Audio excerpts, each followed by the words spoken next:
Então, vamos continuar orando em espírito. Letra F, da unidade 2. Eu não estou citando a página porque o meu material é outro, não é o seu. A origem da alma.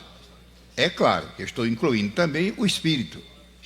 A alma e o espírito. A origem da alma está em Deus. E colocamos referências bíblicas. São muitas, muitas. Só que aqui eu coloquei referências que são referências incisivas. E vamos tomar duas dessas referências. Simples leitura. Mas essa simples leitura, orando em espírito, elas transmitem riquezas do conhecimento bíblico. Gênesis 2 e versículo 7. Logo nos primeiros capítulos. E formou o Senhor Deus. Veja, quando se trata agora de formar, o nome de Deus se revela de maneira diferente. Você tem pensado nisso quando você estuda a Bíblia? Que tal, na próxima leitura, nós estamos ainda em fevereiro? Nós estamos ainda em fevereiro, né? Ainda na primeira quinzena, propriamente dita. E eu acredito que os alunos da EBO são leitores anuais da Bíblia. Portanto, é época ainda de falar isso. Se fosse junho ou julho, fevereiro é o início do ano. Eu sugiro que na leitura anual deste ano, uma das sugestões, cada vez que se lê a Bíblia, geralmente nós temos propósitos definidos. Eu faço isso. Cada leitura anual, eu oro antes do ano terminar, estabelecendo metas para a leitura. Então, me muno de material para anotar. E quando chega no fim do ano, é uma maravilha de notas e notas e notas. Uma sugestão que eu faço é, na leitura desse ano, veja os nomes de Deus.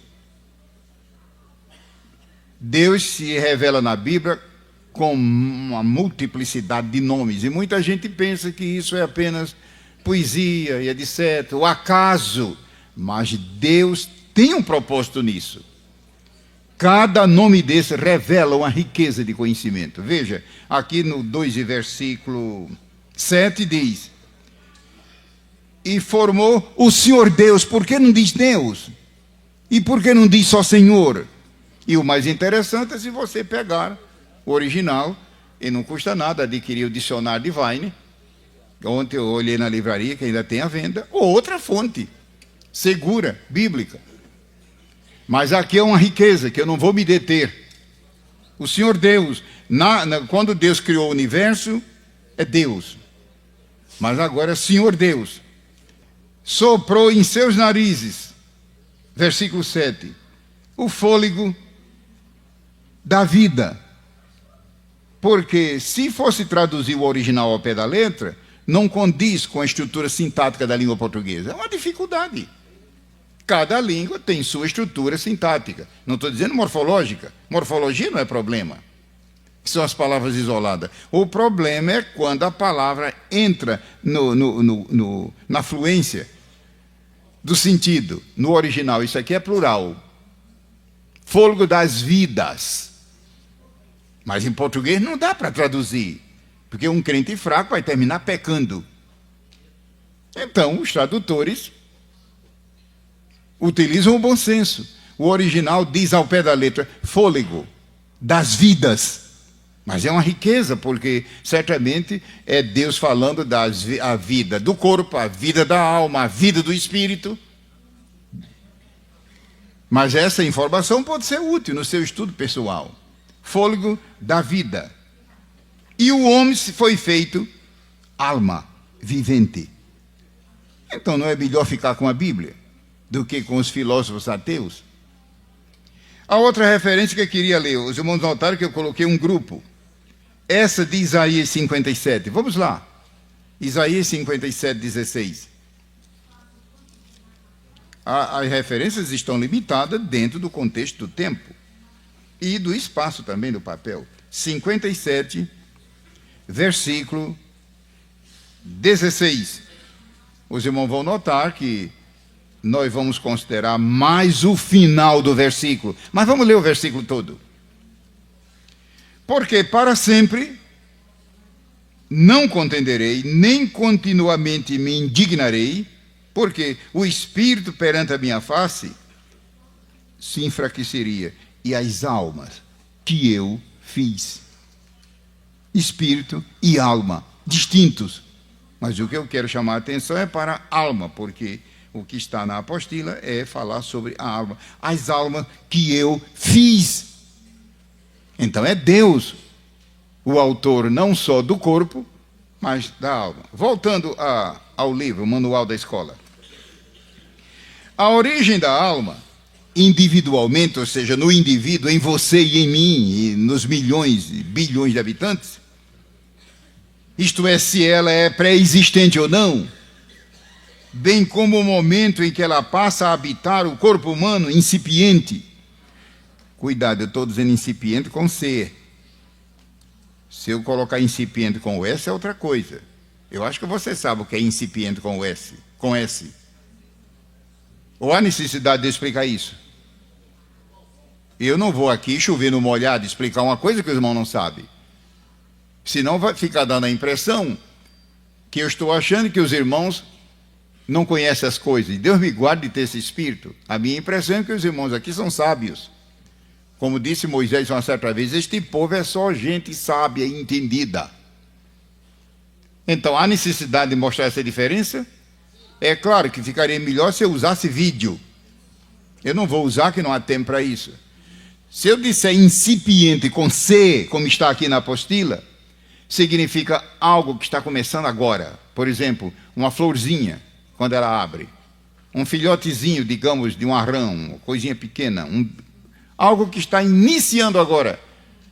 Uma plantinha, quando está abrindo as primeiras, suas primeiras partes. Agora, com o S, incipiente é a palavra ignorante. Se você não quiser ofender a pessoa, você é um incipiente. Ele nem sabe o que você está chamando de burro. Se é que quer que eu use o termo comum. Incipiente. Incipiente. Com um S. Veja a língua portuguesa como é traiçoeira. Quer dizer, é um homófono, só que não é homógrafo. Então, cuidado com a língua portuguesa, com certas palavras. Incipiente com C é algo que está simplesmente iniciando. Por exemplo, quando a pessoa acende uma vela, vela mesmo, e logo no início é só aquele pouquinho de luz, e depois expande. Agora, com um S, é dizer que a pessoa é ignorante. Não é ignorante no sentido de bruto, é ignorante no sentido de não sabedor. Não sabedor. Então, até são assuntos que não estão revelados na palavra de Deus. Para que ficar perdendo tempo com isso? Não, irmão, eu perdi o sossego, perdi o sono. Controle-se, pare com isso. Mas eu já li autor fulano. Deixa o livro para depois, lá no final da última estação, e pega a Bíblia. A Bíblia não revela. É como eu disse aqui, certamente isso faz parte das coisas que eu disse, estão reservadas para mim. E quando você chegar no céu, certamente você pode fazer perguntas a Deus e etc. e obter a resposta. Mas para que ficar perdendo tempo com isso? Não está revelado na Bíblia. Eu coloquei aqui várias referências, que muita gente só conhece Deuteronômio 29, 29, mas veja que tem mais referências paralelas, aonde Deus diz que é muita coisa na Bíblia, que está reservada para Ele. Ele só fez dar um ligeiro lampejo. Eu acredito que você está acostumado a dirigir veículo, e ou de dia ou de noite, às vezes você dá sinal de luz, quer chamar a atenção, ou qualquer coisa, ou o veículo da frente. À noite ainda é mais importante, é um sinal de luz que Deus dá. Mas, pelo menos Deus está dizendo, olha, o assunto existe, etc. Letra G. A unidade da raça humana sobre a terra. E coloquei Gênesis 1, 26, 28. Aonde Deus diz que a descendência de Adão povoe toda terra, sobre a terra, uma só raça. E vamos tomar uma dessas referências, a Bíblia é soberana. Vamos tomar essa referência das muitas, das várias que eu coloquei aqui, vamos tomar essa de Gênesis capítulo 9, versículos 18 e 19. Então, muna-se da Bíblia agora. Os irmãos estão vendo que os nossos bancos aqui não são como cadeira acadêmica, que você pode usar a cadeira para colocar num lado a Bíblia, no outro. Você tem que, como se diz, quebrar o galho aí, assentado como está, ter o material do lado. A cadeira acadêmica é bastante prática e versátil, mas o banco é mais simples. Mas esteja sempre com a Bíblia à mão, porque o contato com a palavra de Deus também é uma bênção. Gênesis 9, 18 e 19. Já é bem à frente do livro de Gênesis. O versículo 18 diz: e os filhos de Noé, os irmãos estão vendo que já é após o dilúvio. E os filhos de Noé, que da arca saíram, foram Sem, Cam e Jafé. Cam é o pai de Canaã. 19. Estes três foram os filhos de Noé, e deste se povoou toda. Não é melhor ficar com a Bíblia? Mas há uma raça não sei o quê, e o povo preto de onde veio, e não sei o quê, e a raça amarela, e a raça mesclada e não sei o quê. Toda a raça humana veio de um casal, Adão e Eva. A Bíblia disse, está dito. Então nós estamos já no capítulo 9 do livro de Gênesis. Os irmãos já notaram que o livro de Gênesis são 50 capítulos. E os irmãos já notaram que só 10 é que tratam das origens de tudo. Você já prestou atenção a isso? E isso não é obra do acaso. Foi Deus que com a sua mão controlou. 50 capítulos. Só 10 é que tratam da origem de tudo. E os 40? Os 40 tratam de um assunto só. Então, o livro de Gênesis nos ensina duas grandes lições em estudo bíblico. Que a Bíblia, a palavra de Deus, ela tem duas faces. A Bíblia é una. É como uma mão, que se você fizer isso, você vê esse lado. Mas se você fizer isso, você está vendo esse lado. Ou, por exemplo, uma porta, que se você está de fora, vê um lado, mas quando você entra, vê o outro de dentro. A porta é uma só. E quais são os dois lados? Para estudo bíblico, a Bíblia como livro do Senhor, aquilo que a gente chama na ciência de bibliologia. E existe o outro lado da Bíblia, que é a Bíblia como a mensagem do Senhor. A mensagem. E como mensagem, o forte mesmo é doutrina. O grosso, o forte é doutrina. A Bíblia como o livro do Senhor, o livro santo do Senhor. E lá se vem, é quando foi escrita, e o cânon, e quantos capítulos, e quantos livros. Tem crente na igreja que sabe isso de uma maneira maravilhosa. A história da Bíblia, o cânon, como se formou, e quantos capítulos, e quantos versículos, etc. E homens, quantos homens, e rios, e montanhas, e etc. E cemitérios, e cidades, e continentes. E a história de Abraão, a história de José, a vida de Davi, a história de Paulo, a vida de Cristo. Isto é a Bíblia como livro. É maravilhoso. Você tem cuidado disso? De estudar a Bíblia como o livro do Senhor. É maravilhoso. Mas lembre-se, a Bíblia como livro é um lado. E existe a Bíblia como a mensagem de Deus para mim hoje, 2005. Já pensou um crente ler a Bíblia e ler, estuda e tudo, como se ela fosse apenas um livro histórico? Não, meu irmão. A Bíblia é a mensagem de Deus para hoje, agora. O que é que ela diz para mim agora? O livro de Gênesis, eu tomei Gênesis, mas eu podia tomar Mateus, por exemplo. Veja, dos 50, só 10. E os 40? Os 40 tratam da mensagem de Deus para mim hoje. E eu estou vendo aqui os irmãos com os olhos meio arregalados. Você nunca estudou isso? A Bíblia toda, por exemplo, o livro de Atos dos Apóstolos. Qual é a mensagem de Atos como livro? E qual é a mensagem para mim hoje, o livro de Atos, como a mensagem de Deus para mim agora? Faça isso quando você estudar a Bíblia. Senão, ela continua sendo uma bênção, mas apenas como história, como o livro do Senhor, inspirada por Deus. Voltando, imagine se houvesse tempo para a gente pegar pelo menos o Pentateuco, ou pelo menos os 4 evangelhos, para dar um exemplo. Mas eu posso, quem sabe, num minuto, 2 minutos, tomar, por exemplo, o Pentateuco. Qual é, não como livro, como livro, principalmente trata das origens, mas como a mensagem de Deus para mim agora. São 40 capítulos. E a mensagem do livro de Êxodo para mim hoje? Ué, mas Êxodo não é coisa da lei, isso aí é parte da Bíblia como livro, o livro do Senhor. O livro do Senhor. E a mensagem do livro de Levítico, a mensagem para hoje. E do livro de Números, a mensagem do livro de Gênesis, para mim hoje, é um povo chamado por Deus. Deus chama. Do capítulo 11 até o 50, é essa a mensagem para hoje. Um povo chamado por Deus. Deus chamou um povo, e lá se vai o capítulo 11, o 12, o 13, o 20, o 30 e o 50, até o 50. A mensagem para hoje é que Deus chama. Deus certamente te chamou. Chamou para a salvação. Chamou para o seu trabalho. Chamou. Deus chama um povo chamado por Deus.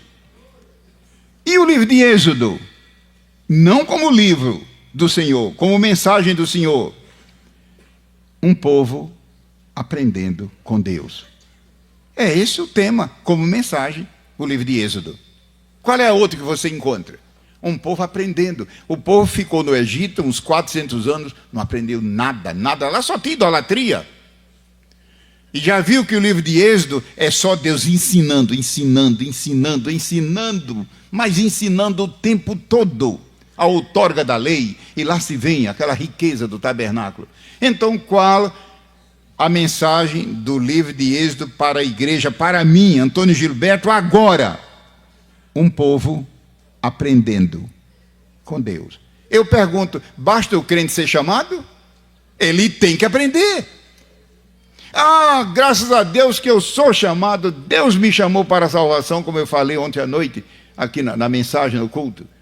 Deus chamou, além da salvação, é claro que Ele chama também para ser santo, Ele chama também para servir, Ele chama... Basta o crente ser chamado, imagine a gente ter convicção que fomos chamados. A igreja, inclusive, o nome igreja significa isso.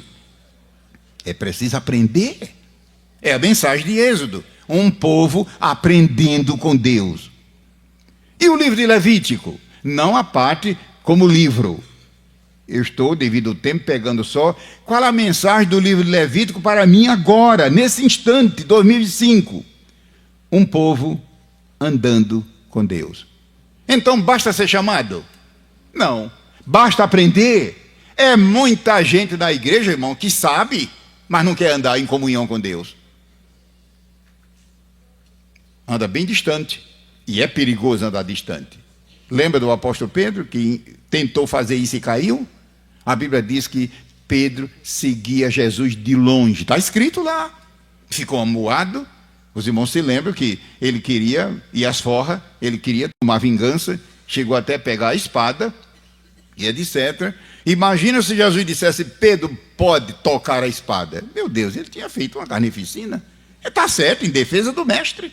Só que não era esse o plano de Deus. E diz que ele ficou retraído e seguiu a Jesus de longe. O resultado foi fracasso. Basta ser chamado por Deus? Não, é preciso aprender. E basta aprender, é preciso andar em comunhão com Ele. Lembre-se, andar que eu digo em comunhão é a mensagem de Levítico. Leia o livro de Levítico para ver. Não como livro apenas, como mensagem para hoje. Se você, meu irmão, é pregador do Evangelho, aproveita a dica e prepara 5 sermões sobre o Pentateuco. E não fique dizendo, a Bíblia tem muito recurso, mas eu passo a noite toda, não consigo nenhum. É só procurar com oração. Sugestão que estou fazendo. Aqui deve ter muitos irmãos que são pregadores. Mas qual é o conteúdo de Levítico como mensagem? Deus falando para mim hoje. Um povo andando em comunhão com Deus. Pode ver que Levítico trata disso, o livro todo. Como mensagem, como livro. Eu sei que tem irmãos aqui, eu estou vendo os olhos curiosos. O tempo não. Como livro é o quê? O sacerdócio levítico. O sacerdócio levítico. Está lá no livro de Levítico, o sacerdócio levítico, uma maravilha. É quando Arão foi colocado no ministério com seus filhos, Deus disse que só podia ser ele com a sua descendência. Tinham que ser coreítas. Bom, e o livro de Números? Agora eu pergunto aqui para o auditório, como curiosidade, qual é o conteúdo do livro de Gênesis como a mensagem de Deus para mim agora? Peguei vocês. Só um respondeu. Vocês estão prestando atenção? Desculpe eu usar a palavra vocês, que é para a gente chegar mais perto. Se a gente usa o termo irmão e irmã, o livro de Gênesis como a mensagem de Deus para mim hoje. Um povo... Mesmo assim, tem irmãos que não conseguiram dizer. Ou você está com preguiça, ou você perdeu a língua, e me dá vontade de dizer, bota sua língua para fora para eu ver. Já pensou quanta língua ia aparecer aqui? Qual é a mensagem de Deus para mim hoje? O livro de Gênesis considerado não como o livro do Senhor, como mensagem. Um povo... E o livro de Êxodo? Desculpe, eu acho que os irmãos estão pensando no almoço, não é possível. Porque se fosse eu vibraria, porque é a palavra de Deus. Então eu vibraria. Se fosse, como é que se chama o principal jornal de Curitiba? Qual é?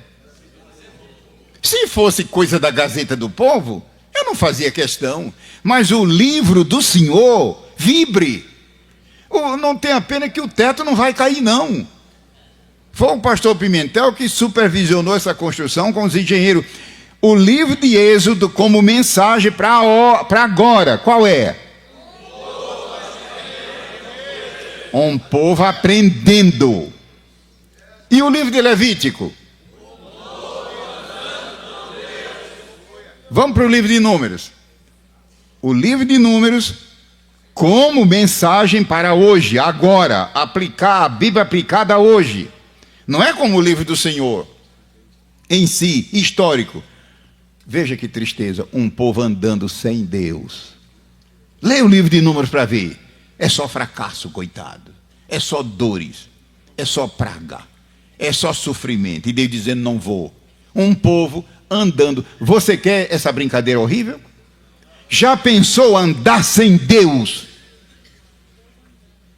Então, repetindo, Gênesis, um povo chamado por Deus. E Êxodo, um povo aprendendo com Deus. E Levítico, um povo andando ali juntinho, em comunhão. E Números, um povo andando sem Deus. Meu Deus, é pavoroso.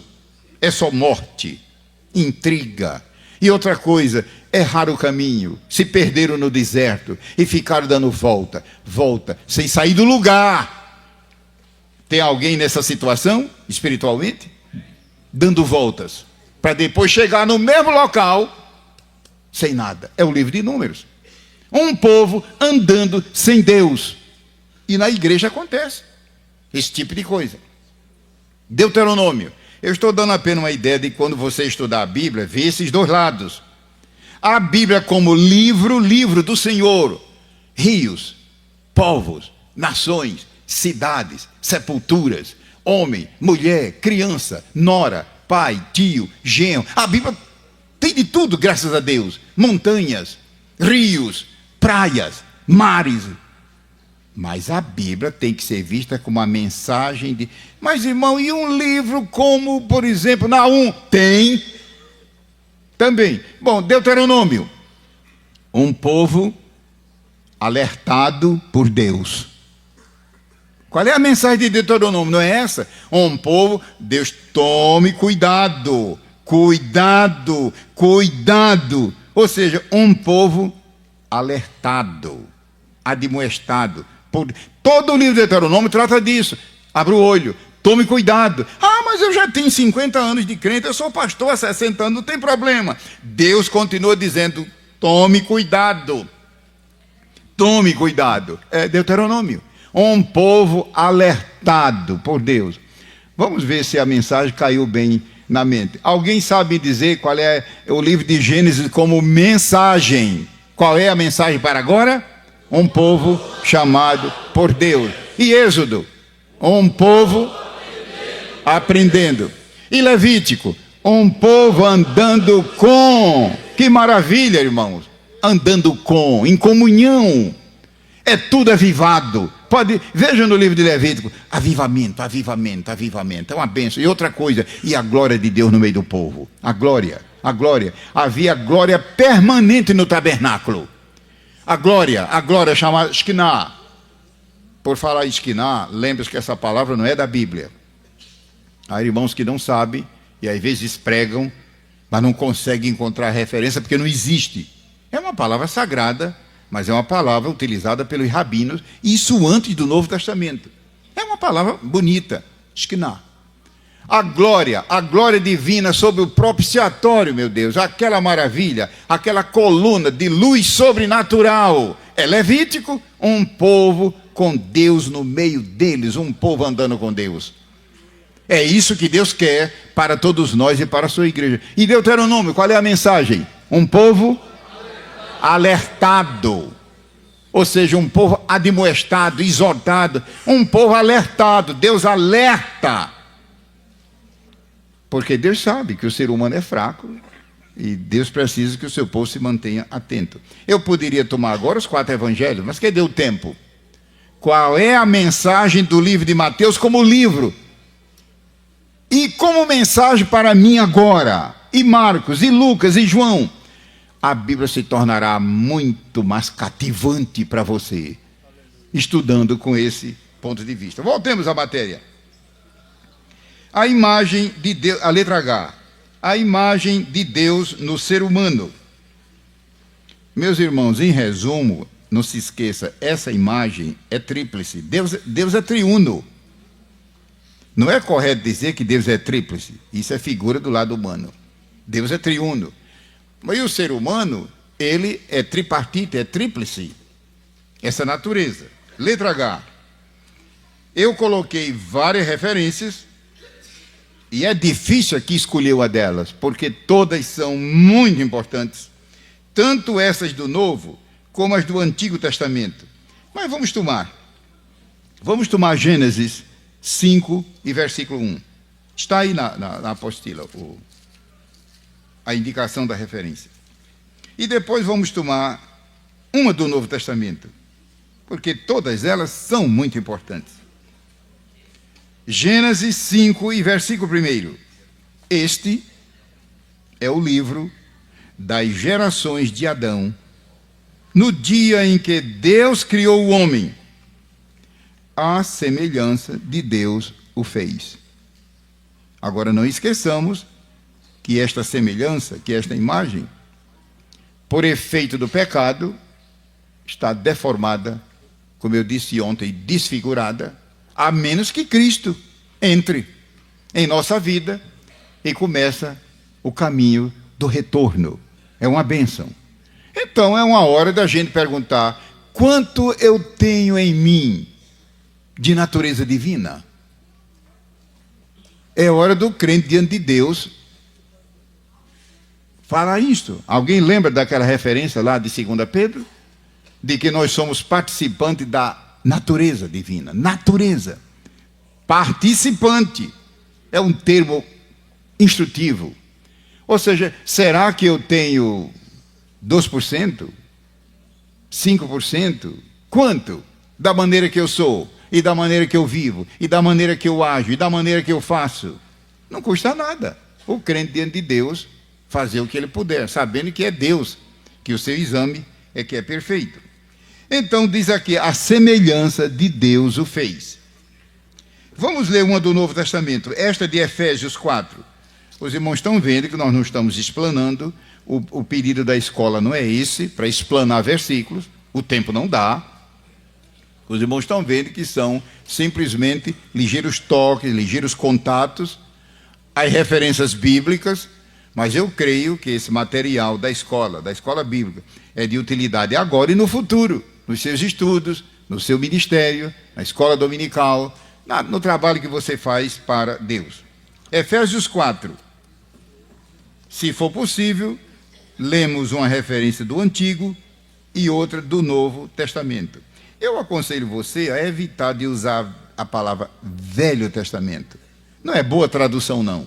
Aquilo que é velho, velho mesmo, a tendência é continuar envelhecendo. E o Antigo Testamento não envelhece. Ele é velho no sentido de antigo, ou seja, é antes do Novo. Se não for dada uma impressão, você diz Velho Testamento, então certamente ele foi abolido. Não, abolido não. As verdades eternas do Antigo Testamento são tão atuais como as do Novo. Agora, o que era de pacto, o que era de liturgia, o que era de ritual, o que era de figura, é claro que com a lei findou, mas as verdades são eternas. 4 e versículo 24 de Efésios. Glória a Deus, glória ao Senhor. Vamos tomar o versículo 23 também. Estão tão próximos. Por falar nisso, o versículo 23, na Bíblia corrigida, é difícil. Mas eu não vou entrar nessa área, mas estou trazendo à tona. Eu espero que você tenha a Bíblia corrigida. O versículo 23, a tradução está clara, no português antigo. No português da época de Almeida, em 1680. Mas veja como está o 23. E vos revistais, 23, desculpe. E vos renoveis no espírito do vosso sentido. Eu fui consultar a TLH, já que o irmão Eronides mencionou. Está mais difícil ainda. Veja, a TLH, que é a chamada tradução, está mais difícil à luz do original. Por que eu estou dizendo isso? Porque você, como estudante da Bíblia, como filho de Deus, ou como obreiro, enfim, precisamos nos aprofundar na área de hermenêutica sagrada, com temor de Deus. Não como mero estudante, mas como dependente do Espírito Santo. De outra maneira, como ficará o esclarecimento? E vos renovei no espírito do vosso sentido. Sim, no português. Mas, irmão, isso aqui é um absurdo, não dá. Não dá agora em 2005, mas quando a Almeida traduziu, estava claro como a luz do meio-dia. Prossigamos com o manual. Essa imagem tem a ver com a natureza e o caráter santo e justo de Deus, como declarado nas Escrituras e manifesto nos seus atos e suas obras. E coloquei referências, mostrando que todos os atos de Deus são justos. Justo és, ó Senhor, em todos os teus caminhos. Essa imagem de Deus no homem, isso é um fato que eu já declarei aqui, tornou-se deformada. Não é uma lástima isso? Não dói no coração da gente? Desfigurada pelo efeito deletério, destruidor. Você lida com um computador e sabe o que quer dizer deletar. E você sabia que eles tiraram isso do latim.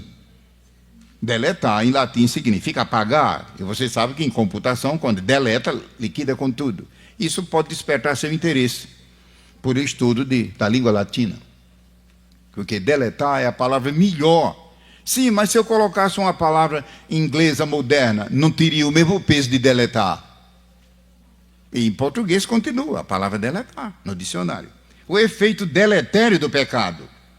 Ela começa a ser recomposta a partir da conversão. Então, na sua vida e na minha, e das nossas ovelhas, e dos nossos convertidos, essa imagem está sendo reconstituída.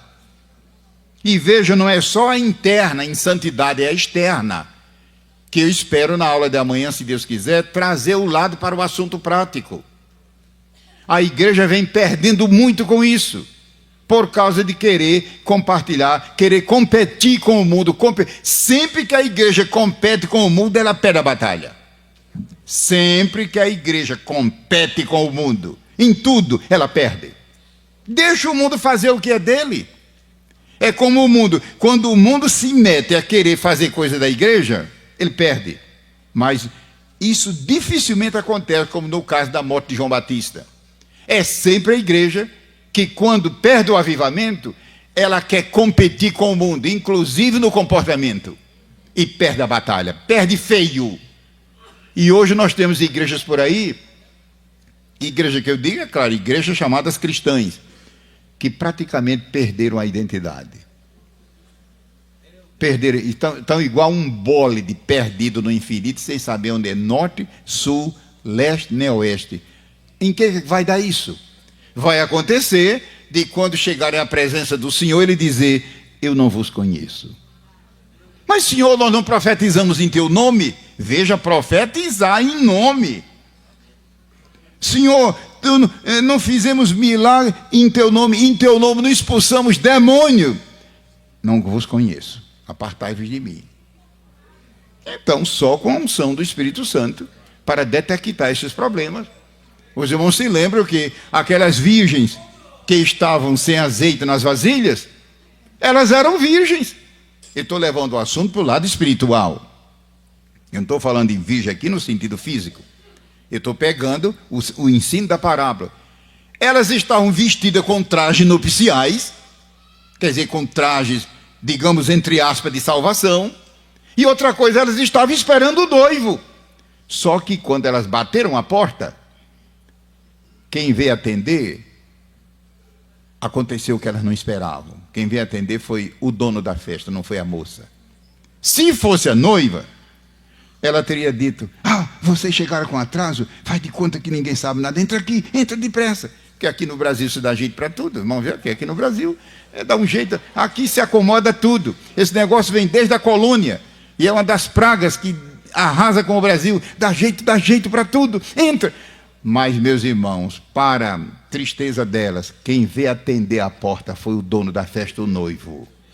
Olhou para elas e disse: não vos conheço. E fechou a porta. Acabou essa conversa. E isso vai acontecer daqui a pouco, quando Jesus vier. Vai acontecer. É muita gente, irmão, que você hoje bate no peito, bate na mesa, só falta soltar foguetão e dizer: vai para o céu, e você não vai encontrá-las lá. Como também pode acontecer o contrário, gente que você nunca pensava entrar lá, porque você está julgando com o seu padrão. E Deus julga pelo padrão dele. Nós vamos ter surpresa de pessoas que usam o quê? Fulano. E vai encontrá-lo lá. Mas eu quero pegar o outro lado. Veja, eram virgens, elas não eram imundas, estavam com trajes nupciais, estavam esperando o noivo, esperando. Mas devido àquele problema de não ter o Espírito Santo na sua vida, o irmão sabe que o azeite é símbolo do Santo Espírito. Então enchamos-nos do Espírito. A igreja se recorda lá de Efésios, aonde o Espírito Santo diz por meio de Paulo: não vos embriagueis com vinho, em que há contenda. É uma ordem de Deus. Só que é uma ordem no negativo. E muita gente não leva a sério. Lembre-se, as ordens de Deus podem estar no negativo ou no positivo. Quando está no negativo, é uma advertência. É prevenindo, precavendo. Não vos embriagueis com vinho em que há contenda. Eu não vou agora aqui num auditório como esse, que eu tenho como um auditório santo. Eu entendo que todos os que estão aqui são servos de Deus. Deus me guarde aqui de agora perguntar: escuta, alguém aqui anda bebendo cachaça, bebendo uísque? Eu não vou fazer isso. Eu entendo que ninguém aqui é beberrão. Eu nem vou perguntar. Eu entendo que todo mundo está obedecendo. Agora eu pergunto: e a segunda ordem? Estamos obedecendo? Mas enchei-vos do Espírito. A primeira ordem, eu confesso, quem sou eu para perguntar? Escuta, as irmãs que estão me ouvindo aqui se embriagam por aí com conhaque, uísque, cachaça. Eu vou perguntar uma coisa dela? Seria uma ofensa. Por quê? Se bem, irmão, que tem crente que bebe. Tem crente que bebe. Tem crente que é adepto da congregação cristã do barril, como eu costumo dizer. Eles dizem do Brasil, mas eu brincando eu digo do barril, porque Alguém aqui já foi de lá e sabe que bebem. Eu estive há tempos atrás num país, que não vou dizer onde foi. Deve ter alguém de lá, e depois pode me esperar ali no pé da escada para acertar contas. Eu quero evitar isso. Mas eu estive num país há pouco tempo, aqui nas Américas, não vou dizer aonde, que o pastor, antes de terminar o jantar, um jantar num restaurante, o pastor me convidou para sair um pouco antes. Era um jantar oferecido pela igreja, eram muitas mesas, não vou dar detalhes. Só que eu fiquei curioso, porque o pastor, que era o hospedeiro, ele disse: irmão Gilberto, eu lhe convido para agora, logo que a gente terminar a sobremesa, se o irmão aceitar a sobremesa, etc., saiamos, e depois ele explica a razão. E de qualquer maneira eu fiquei curioso. Ou seja, continuou ainda o banquete. Encurtando a história, uma porção de pastores saíram levados em macas, bêbados. Pastores bêbados. De pé não aguentava, caía. Homens e mulheres bêbadas, mulheres. Eu não vi, mas depois soube da história, porque o pastor lá fora disse: meu irmão, vocês no Brasil certamente não enfrentam isso, mas a nossa igreja aqui precisa, ele dizendo, precisa de um avivamento do Espírito, aqui nas Américas, não vou dizer em qual país, um avivamento. Ele disse: então, muitos daqueles colegas nossos foram trazidos em padiola, em maca, bêbados. Eu não vou fazer essa pergunta aqui em Curitiba, Deus me guarde, eu entendo que os irmãos aqui, ninguém mexe aqui com álcool, mas eu pergunto: e o segundo mandamento? Que foi: enchei-vos do Espírito. Mas eu tenho, ter não é ser cheio, ter é o Espírito habitar, e graças a Deus que ele habita na igreja, ele habita no crente. Toda criatura nascida de novo, nascida pela fé, nascida pelo Evangelho, aquilo que Jesus disse: quem não nascer da água e do Espírito, enfim, o Espírito habita. É o maior privilégio da igreja do Novo Testamento. Jesus disse: e quando ele vier, habitará convosco, estará em vós. Mas ser cheio, não, ser cheio é outra coisa, ser cheio é outra dimensão. Então, esta manhã, estamos cheios. Ora, se Deus diz cheio, mas é porque ele pode encher. Se Deus diz encher, e os irmãos já notaram que não é um convite: meus servos, minhas servas, minha igreja, se for possível, encha-os. Não, lá diz: enchei-vos. Veja que é um imperativo. Ora, Deus não ia jamais dizer isso, meus irmãos, se Deus não quisesse, não estivesse pronto para encher. Mas você sabe que nem todos nós estamos cheios. Nós às vezes nos contentamos com um pouco, uma gotinha, mas o plano de Deus é que nos enchamos do Espírito, enchei-vos do Espírito. E quando isso acontece, essa imagem espiritual começa a voltar. Voltando aqui à leitura. 2 Timóteo 3,18. Então, na aula passada eu disse que, na aula seguinte, se fosse possível, mencionaria alguma coisa dessa gloriosa imagem de Deus. Você sabe que é imagem no sentido moral, mas é só moral? Quando nós estudamos a Bíblia direitinho, aquilo que Deus disse em Gênesis, feito à nossa semelhança, ou como diz em Efésios 4, essa imagem é primeiramente moral. Deus é perfeitamente um ser moral, no sentido absoluto. Só que essa moralidade humana, o pecado arrasou com ela. E se o crente não tomar cuidado, ele também se arrasa. Efésios 4 trata disso de uma maneira admirável. Porque uma das coisas que está nessa moralidade da imagem de Deus no homem é um termo que o Novo Testamento em Almeida chama de sentimento. Só que é difícil na Bíblia de Almeida. Difícil para hoje, em 2005. Na época que a Almeida traduziu, modesta parte, nós conhecemos inclusive as glosas que estão lá nas cópias dos originais. Hoje a palavra moderna é vergonha. A Bíblia de Almeida diz sentimento. Agora, é claro, depende da referência. Temos que ser cautelosos. Mas quase sempre, como está em Efésios, é vergonha. Hoje, até dentro da igreja, muitos crentes perderam a vergonha. O lado feminino, o diabo tem trabalhado e enganado muita mulher. E homem também. Perderam a vergonha. A vergonha em todo sentido. A vergonha faz parte da moralidade. A Bíblia de Almeida diz, não sei o que, perdeu o sentimento.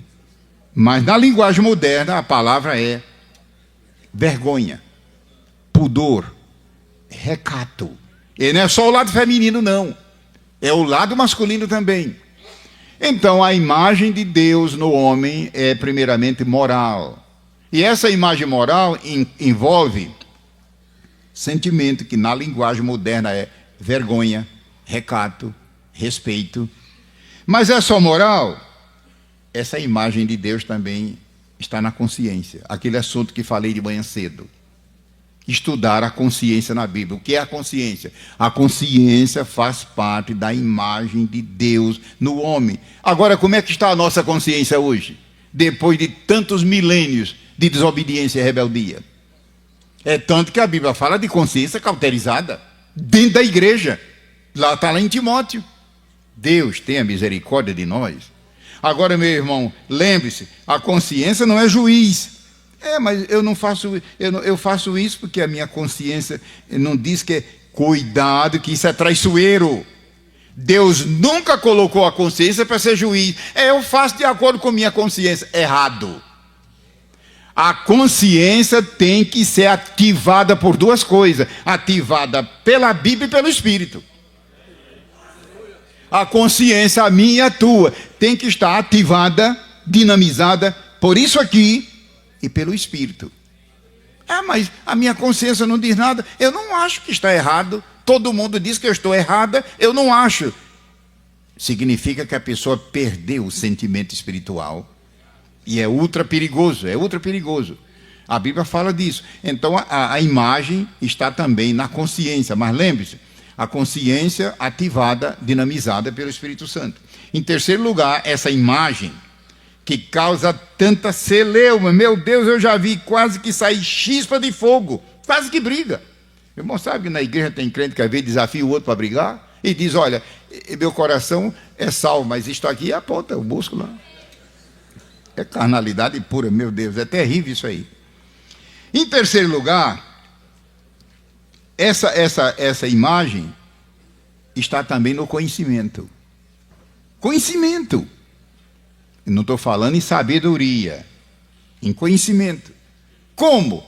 O conhecimento tríplice que você e eu temos. Ou muito, ou pouco, não sei.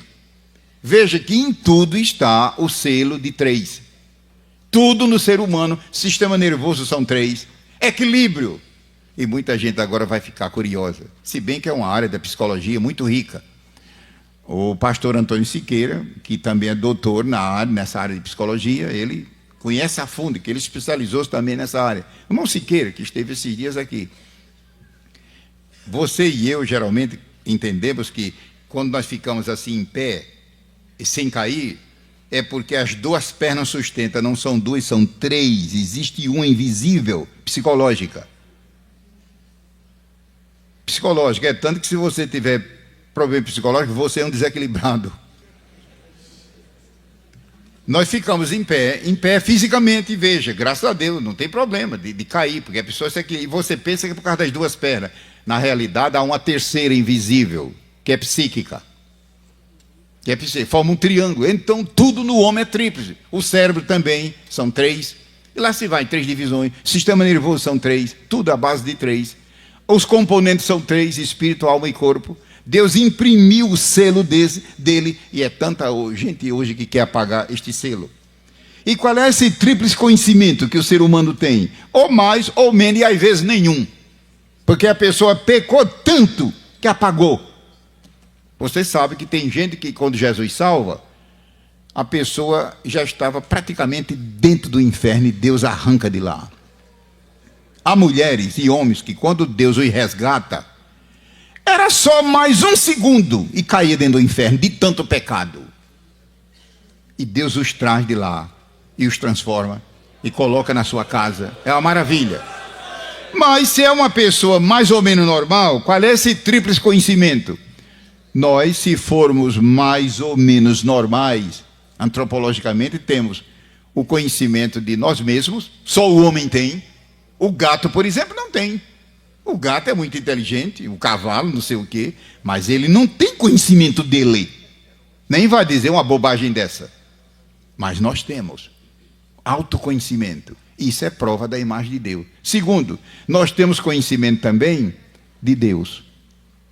De Deus. É claro que há pessoas que é quase que nada, mas de qualquer maneira, quando erra, até o índio lá, ou um aborígene, lá no fim do mundo, quando faz uma coisa errada, lá dentro uma coisa acusa. Então, conhecimento de Deus, a lei moral de Deus. E tem conhecimento do meio ambiente. O cavalo, por exemplo, não tem nenhum animal, nem ave conhecimento do meio ambiente. Ele vive no meio ambiente, mas não tem conhecimento.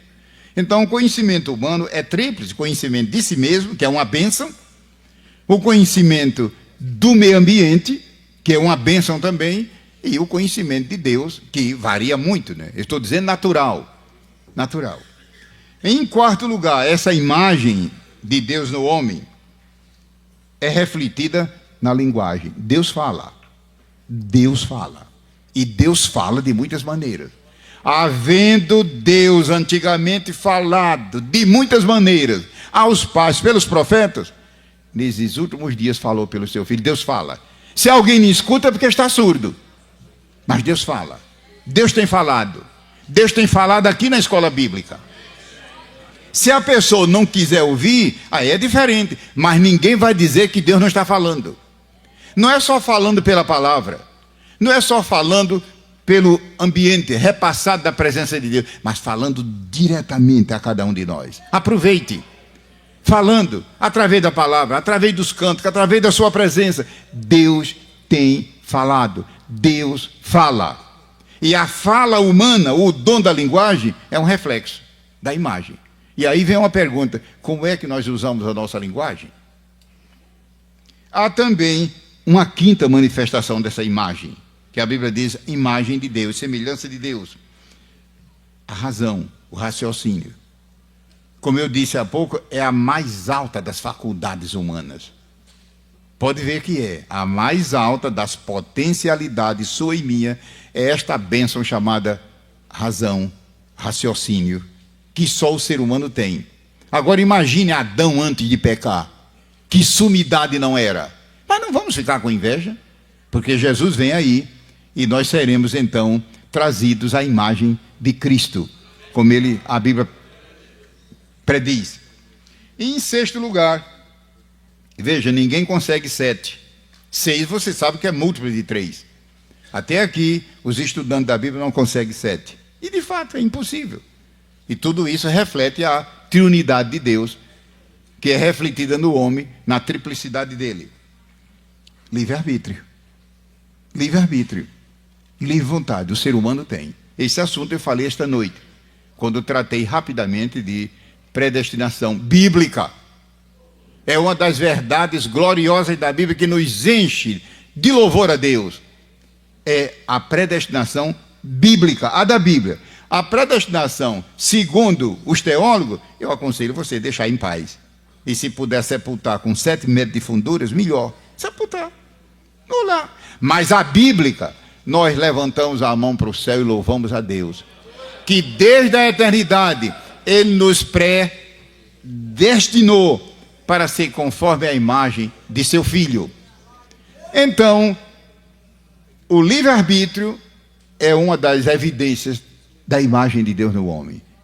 Agora, é claro que esse livre-arbítrio está totalmente prejudicado em bilhões de pessoas devido ao efeito do pecado. Na casa de Deus é diferente. Como é que você, minha irmã, você, meu irmão, está usando o seu livre-arbítrio? Eu faço o que eu quero. Isso vai dar em pecado, sério. Pedimos licença a Deus. Pedimos licença a Deus. Eu vou aonde eu quero. Meu Deus, isso é derrota. Eu me visto como eu quero. Quem manda na minha vida sou eu. Isso significa caminhar para o fracasso. Como é que nós estamos usando o livre-arbítrio? O mundo, nós não temos nada com o mundo. O mundo vive em treva. Quem anda em treva não sabe. Mas o povo de Deus, que Deus nos avive cada dia, não avivado para cair no fanatismo. Eu sei que tem gente aqui que na hora que eu estou falando aí, está mais ou menos se tremendo e dizendo, puxa vida, eu sou vítima do fanatismo e já saí de lá para cá, porque é lamentável, meu irmão, que você tenha tido essa experiência amarga. De fato, fanatismo é um perigo e termina em desastre. Na Bíblia o que nós encontramos é Deus dizendo, seja tudo feito, tudo, com decência e ordem. E tem crente que acha que quando Deus derrama poder, aonde estejamos, poder divino, poder real, poder divino, que isso significa desordem. Pode fazer desordem, ficar correndo, pulando, gritando, chiando, berrando, não sei o quê, aquilo outro, diz que é o fenômeno de Toronto, não sei o quê, e lá se vai, e ficando de cabeça para baixo, de pés para cima, lá se vai. Aonde está isso na Bíblia? Deus derrama poder e a ordem continua. A ordem pelo Espírito, a ordem da parte de Deus, ela não inibe o poder divino. Ah, mas eu acho que inibe. Não, você está enganado. Deus é um Deus de ordem. Deus é um Deus de ordem. Eu me lembro quando estava no programa espacial, na época, os anos que fiquei lá na NASA, e é coisa que deixa a gente perplexo. E eu acredito, irmão, que nenhum cientista que eu digo com C maiúsculo, deixa de adorar a Deus. É impossível. Porque é só mexer daqui para cima e tudo a pessoa tem que se curvar diante de Deus. Porque como é que o universo funciona sem Deus? Impossível. Ou seja, as leis que regulam o céu são perfeitíssimas. Pode ver que até hoje nenhum astro entrou em choque um com o outro. E eles giram com uma rapidez incrível. E tem órbita girando em sentido contrário. Até hoje não houve um choque. São precisas as leis, perfeitas. E na igreja, que é o reino de Deus, a lei, a ordem, se vem de Deus, manter o equilíbrio. Então pode haver poder divino para salvar, para curar, para batizar, para dar visões e revelações do Espírito, e prevalecer ordem. Agora é perigoso quando o homem, por si mesmo, começa a impor ordem. Aí é diferente, aí entristece a Deus. Mas quando Deus entra em ação, reina a ordem. O espaço é imenso, o espaço é infinito. A Lua, onde o programa espacial do meu tempo foi, fica bem ali. São 410 mil quilômetros, é bem ali, 410 mil, não é nada. Mas é infinito. E reina a ordem em tudo. E dentro do nosso corpo. Já pensou? Se não houvesse ordem, meu Deus, do jeito que o ser humano é intrincado, a ordem. Voltando para concluir o assunto. Então essa imagem está na moralidade, na consciência, no conhecimento tríplice, na linguagem que eu digo articulada, porque o papagaio também fala, mas não tem nada. Eu estou falando linguagem articulada, que além de ser automática, é pensada. A palavra, não é gramaticalmente. A gramática falada, a palavra que eu digo, no sentido antropológico, é a expressão do pensamento. Como é que você pode falar sem pensar? Se você de repente disser, vou pegar um ônibus hoje à tarde para tal lugar. É impossível você dizer isso sem pensar. A palavra é a expressão do pensamento. Então é esse tipo de palavra que eu estou dizendo. Essa imagem também é manifesta na razão e também no livre arbítrio. É muitas vezes na Bíblia que Deus pergunta, queres? Lembra do paralítico? Quando Jesus disse, queres ficar são? E por que Jesus não impôs? Queres ficar são? Se ele dissesse não, até hoje estava lá, se ele tivesse vida. Até hoje. Lembra do caso lá de Apocalipse, onde a Bíblia diz, O livro de Isaías também, se quiseres e ouvirdes, em Deuteronômio também. Então, Deus não violenta o livre-arbítrio humano. Como é que a predestinação diz que salva uma vez, a pessoa está salva para sempre? Minha gente, é melhor parar com isso. O livre-arbítrio, Deus nunca violou nem violenta, porque é parte da sua imagem. Agora, é claro que esse livre-arbítrio tem que estar submisso à vontade do Senhor. Concluindo, a letra I. A redenção do ser humano. Não é lindo isso? É muita gente aqui, quem sabe, que está me ouvindo, que no passado, ano de ser crente, quantas vezes não fez força para ser bom, para mudar, e não conseguia. Não conseguia. Eu não quero fazer isso, não conseguia. E agora obteve a vitória por nosso Senhor Jesus Cristo, porque foi redimido. É redimido. A redenção tem a ver com escravidão.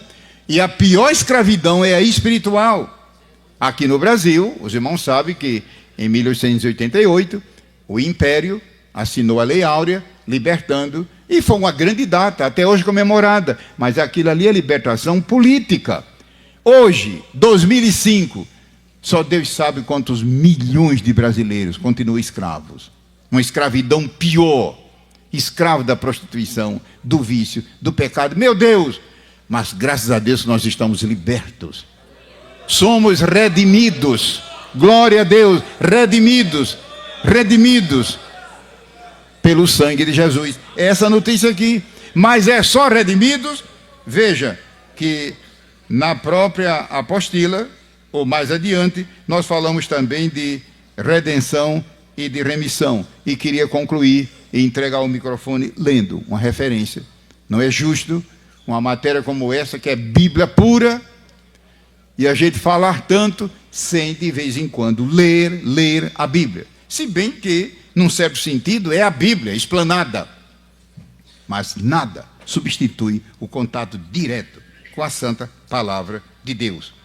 Tome a passagem que eu estou citando aqui, que é a redenção do ser humano da humanidade. E colocamos algumas referências e vamos tomar a passagem que eu li ontem à noite.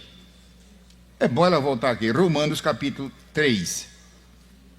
Há muitas outras, irmãos, em Efésios, em Filipenses, esta notícia maravilhosa, que Jesus não somente redime o pecador, mas também ele liberta por completo e perdoa seus pecados.